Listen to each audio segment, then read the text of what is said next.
दोस्तों आज से मैं इस चैनल पर एक सीरीज शुरू कर रहा हूं जिसमें मैं आप लोगों के क्वेश्चंस के आंसर दूंगा। आप लोग मुझसे जो कमेंट्स में क्वेश्चन पूछते हैं, अगर मुझे लगेगा उनमें से किसी कमेंट का आंसर आप सभी को बताना चाहिए तो मैं उस कमेंट का आंसर इस कमेंट बॉक्स सीरीज वाली वीडियो के थ्रू आप सभी को बताऊंगा।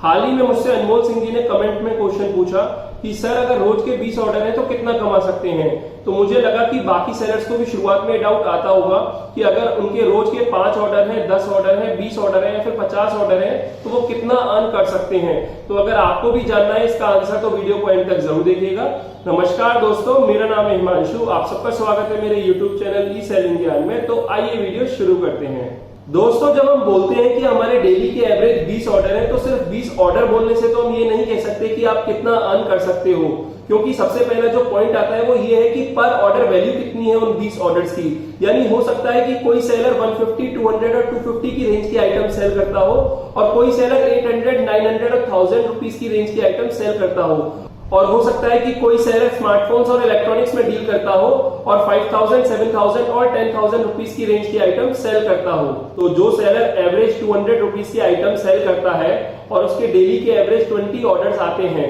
तो उसकी एवरेज डेली की सेल 4000 रुपीस की होगी और उसकी मंथली सेल 1,20,000 रुपीस की होगी। और अगर हम मान लेते हैं कि वो 10% डिसेंट प्रॉफिट मार्जिन अर्न करता है पर ऑर्डर पर, तो उसका मंथली प्रॉफिट 12,000 रुपीस का होगा, जो कि बहुत कम है क्योंकि उसके ऑफिस के कुछ फिक्स्ड एक्सपेंसेस भी होंगे। तो अगर हम उन सभी एक्सपेंसेस को कट करें तो उसे नेग्लिजिबल प्रॉफिट होगा या फिर हो सकता है उसे लॉस भी हो। वहीं अगर कोई सेलर एवरेज 1000 रुपीस के प्रोडक्ट सेल कर रहा है और उसे डेली के एवरेज 20 ऑर्डर रिसीव हो रहे हैं तो उसकी डेली की एवरेज सेल 20,000 रुपीज हुई और मंथली सेल 6 लाख रुपीज हुई। अब अगर हम 10% का डिसेंट प्रॉफिट मार्जिन कंसिडर करें तो उसका ग्रॉस प्रॉफिट 60,000 रुपीज का होगा और इसमें से फिक्स्ड एक्सपेंसेस हटाने के बाद उसका नेट प्रॉफिट 20,000 रुपीज से 40,000 रुपीज तक होगा, जो कि बिगनर सेलर के लिए अच्छा प्रॉफिट है। वहीं अगर कोई सेलर 5,000 रुपीज का एवरेज प्रोडक्ट सेल कर रहा है और उसके जो डेली के हैं वो 20 ऑर्डर्स हैं तो उसकी जो डेली की सेल है वो 1 लाख रुपीस की हुई और मंथली सेल उसकी 30 लाख रुपीस की हुई।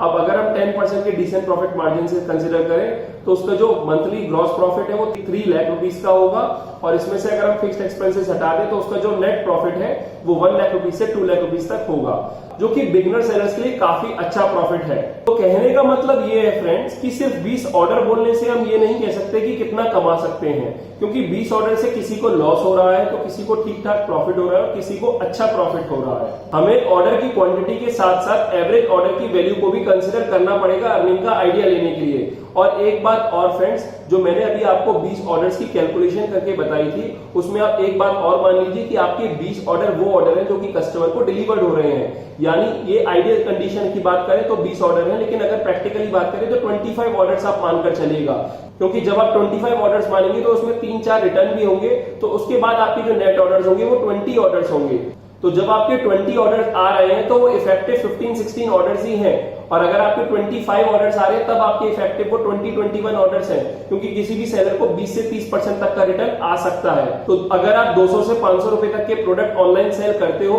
और शुरुआत के 3, 4, 5 महीने तक या फिर 6 महीने तक आपके 20 ऑर्डर आ रहे हैं तो कोई दिक्कत वाली बात नहीं है, क्योंकि ऑनलाइन सेलिंग में आपके प्रोडक्ट की विजिबिलिटी बढ़ने में थोड़ा टाइम लगता है। एक बार आपके प्रोडक्ट की विजिबिलिटी बढ़ेगी, लोग ज्यादा देख पाएंगे तो ज्यादा ऑर्डर करेंगे, और आपकी प्रोग्रेस होने में भी थोड़ा टाइम लगता है, क्योंकि लोग आपके ऑर्डर करने पर आपको कुछ रेटिंग वगैरह प्रोवाइड करते हैं तो वो अमेजन, फ्लिपकार्ट की कंसिडरेशन में आता है और आपकी जो रेटिंग जब अच्छी होती है तो आपके ऑर्डर ऑटोमेटिकली बढ़ जाते हैं। लेकिन अगर 6 महीने के बाद भी आपको 20 ऑर्डर रिसीव हो रहे हैं तो कोई ना कोई दिक्कत की बात है, आप अपने एंड से कुछ ना कुछ लिस्टिंग करने में या कुछ और चीज में मिस्टेक कर रहे हैं, तो आप इसको सीरियसली लें और इसको रिजॉल्व करें। तो फ्रेंड्स बस इस वीडियो में इतना ही। उम्मीद करता हूं कि आपको सब कुछ समझ में आ गया होगा और अनमोल सिंह जी और बाकी सभी व्यूअर्स को इसका आंसर मिल गया होगा। अगर आप लोगों को वीडियो अच्छी लगी और हेल्पफुल रही हो तो इस वीडियो को लाइक कर दीजिएगा, अपने फ्रेंड्स और फैमिली के साथ शेयर भी कीजिएगा, और मेरे चैनल पर नए हैं तो मेरे चैनल को सब्सक्राइब कर दीजिएगा, क्योंकि मैं ऐसे ही ऑनलाइन सेलिंग से जुड़ी वीडियोस अपने चैनल पर लाता रहता हूँ। फिलहाल अभी के लिए मैं चलता हूँ। Thank you.